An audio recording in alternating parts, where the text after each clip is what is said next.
नमस्कार दोस्तों। देश में कोरोना की रफ्तार तेजी से बढ़ती जा रही है।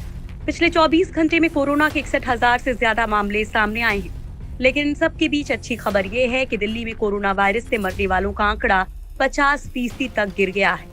वहीं इजराइल ने दावा किया कि उसकी वैक्सीन एक नए तरीके से कोरोना वायरस को खत्म करेगी। इसके साथ ही हम बात करेंगे चीन में सामने आए उस नए वायरस की जिसने अभी तक 7 लोगों की जान ले ली है। इन खबरों के साथ ही हम आप लोगों को कोरोना से जुड़े कुछ शोध के बारे में भी बताएंगे जो आपके लिए जानना बेहद जरूरी है। तो शुरुआत करते हैं कोरोना से जुड़ी बड़ी और अच्छी खबर के साथ। नंबर 1, अनोखे तरीके से वायरस को मारेगी इजरायली वैक्सीन। दोस्तों, इजराइल ने दावा किया है कि उसने कोरोना की वैक्सीन बना ली है। साथ ही इजराइल का दावा है कि उनकी वैक्सीन अलग तरीके से कोरोना वायरस को खत्म करेगी। दोस्तों, इजराइल के रक्षा मंत्री के मुताबिक लैब में बनाई गई एंटीबॉडी वैक्सीन मोनोक्लोनल तरीके से कोरोना वायरस पर हमला करती है और बीमार लोगों के शरीर के अंदर ही कोरोना वायरस का खात्मा कर देती है। रक्षा मंत्री के कार्यालय से जारी बयान के मुताबिक इस एंटीबॉडी वैक्सीन को विकसित करने की प्रक्रिया पूरी हो चुकी है और अब इसको पेटेंट कराने की प्रक्रिया शुरू होने वाली है। इसके बाद इंस्टीट्यूट इसकी खुराक तैयार करने के लिए अंतर्राष्ट्रीय कंपनियों से संपर्क साधेगी। इजराइल की इस वैक्सीन को बायोलॉजिकल रिसर्च इंस्टीट्यूट ने बनाया है। ये लैब सीधे तौर पर प्रधानमंत्री के दिशा निर्देशों के तहत काम करती है। नंबर 2, एस्ट्राजेनेका की वैक्सीन के डोज बनाएगी चीनी कंपनी। दोस्तों, दुनिया भर में इस वक्त कोरोना की कई वैक्सीन के ह्यूमन ट्रायल चल रहे हैं। ब्रिटेन की कंपनी एस्ट्राजेनेका ने ऑक्सफोर्ड के साथ मिलकर वैक्सीन तैयार की है। ये वैक्सीन रेस में आगे भी चल रही है। अब एस्ट्राजेनेका ने चीन की एक फार्मा कंपनी के साथ वैक्सीन के डोज बनाने का करार किया है। शेनजिन काकताई चीन की बड़ी दवा निर्माता कंपनियों में से एक है। डील के मुताबिक चीनी फार्मा कंपनी वैक्सीन के सालाना 100 मिलियन डोज बनाएगी।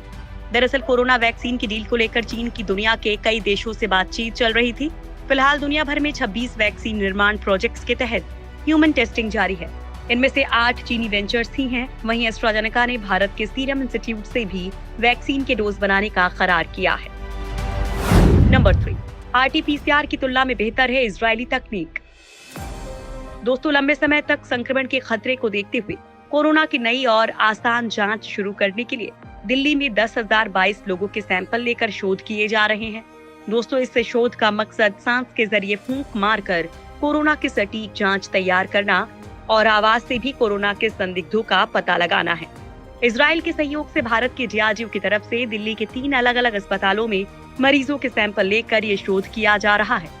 RT-PCR की तुलना में ये तकनीक ज्यादा असरदार है। कोरोना के लिए अभी तक RT-PCR जांच को ही सबसे सटीक माना जाता है, लेकिन इजराइल की 4 नई जांच वाली तकनीक कोरोना का पता लगाने में ज्यादा सटीक मानी जा रही है।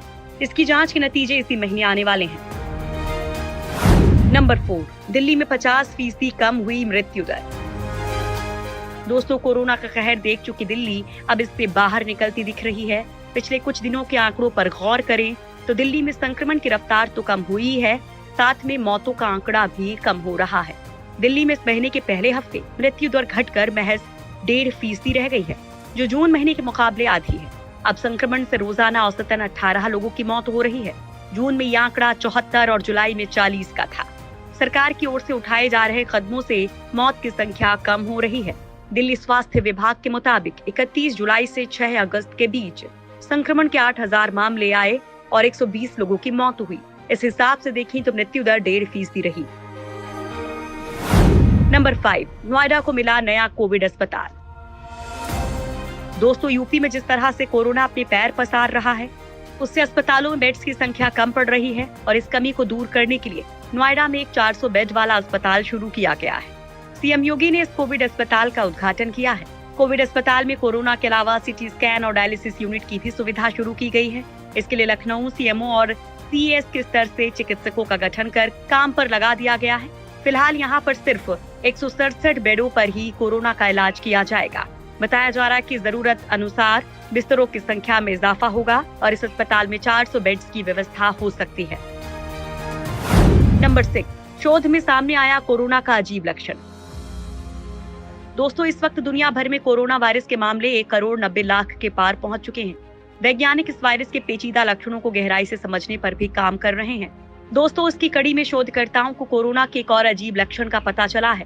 American journal of emergency medicine में प्रकाशित एक अध्ययन में कोरोना संक्रमित शख्स को हिचकियां आना भी एक लक्षण माना गया है। अमेरिका के कुक काउंटी हेल्थ के डॉक्टर्स ने एक 62 साल के व्यक्ति के केस रिपोर्ट को विस्तार से बताया है, जो 4 दिनों तक लगातार हिचकी से पीड़ित होने के बाद अस्पताल में भर्ती हुआ था। लगातार हिचकी के कारण को समझने के लिए डॉक्टर्स ने एक्सरे करवाया, जिसमें उन्हें दोनों फेफड़ों में असामान्य कांच जैसी पारदर्शिता दिखी। बाद में जांच कराने पर वो शख्स कोरोना पॉजिटिव निकला। नंबर 7, ब्लड टेस्ट बताएगा कोरोना से जान का कितना खतरा। दोस्तों, कोरोना जितनी तेजी से लोगों को अपनी चपेट में ले रहा है, उतनी तेजी से वैज्ञानिक ये पता लगाने में लगे हैं कि आखिर कोरोना से लोगों को कैसे बचाया जाए। दोस्तों, इसी कड़ी में अमेरिका की जॉर्ज वॉशिंगटन यूनिवर्सिटी के शोधकर्ताओं ने 5 ऐसे बायोमार्कर तलाश किए हैं जिनका सीधा संबंध कोरोना के मरीजों की मौत से है। ये बायोमार्कर मरीज के खून में होते हैं, जो चिकित्सा संकेतक का काम करते हैं। इसलिए ब्लड टेस्ट के जरिए मरीजों पर मौत के खतरे का पता लगाया जा सकता है। ये शोध फ्यूचर मेडिसिन जर्नल में प्रकाशित किया गया है। इस शोध से डॉक्टर्स को अमेरिका में कोरोना मरीजों की स्थिति का सटीक अनुमान लगाने में मदद मिलेगी। शोधकर्ताओं ने कोरोना से संक्रमित 299 मरीजों पर यह अध्ययन किया है। ये सभी मरीज 12 मार्च से 9 मई 2020 के बीच जॉर्ज वॉशिंगटन अस्पताल में भर्ती किए गए थे। नंबर 8, चीन में आया कोरोना से ज्यादा खतरनाक वायरस। दोस्तों, अभी तक दुनिया वुहान से निकले कोरोना वायरस से उबर भी नहीं पाई है कि चीन में एक नए वायरस ने तबाही मचानी शुरू कर दी है। दोस्तों, इस वायरस के चलते चीन में 7 लोगों की जान जा चुकी है, तो 67 और लोग इससे संक्रमित मिले हैं। चीन में मिला ये वायरस जल्द ही इंसान से इंसान में फैलने और संक्रमित करने की ताकत हासिल कर सकता है। 6 अगस्त तक इस वायरस ने अपनी ताकत का प्रदर्शन कर दिया है और 7 लोगों की जान ले चुका है। इस वायरस को चीनी मीडिया SFTS नाम दे रही है। ये वायरस पशुओं में मिलने वाले कीड़ों के काटने से फैल रहा है, जो जानवरों का खून चूस कर खुद को जिंदा रखते हैं। चीनी मीडिया की माने तो इस बात की बड़ी संभावना है कि ये वायरस जल्द ही इंसान से इंसान में फैलने की ताकत हासिल कर लेगा।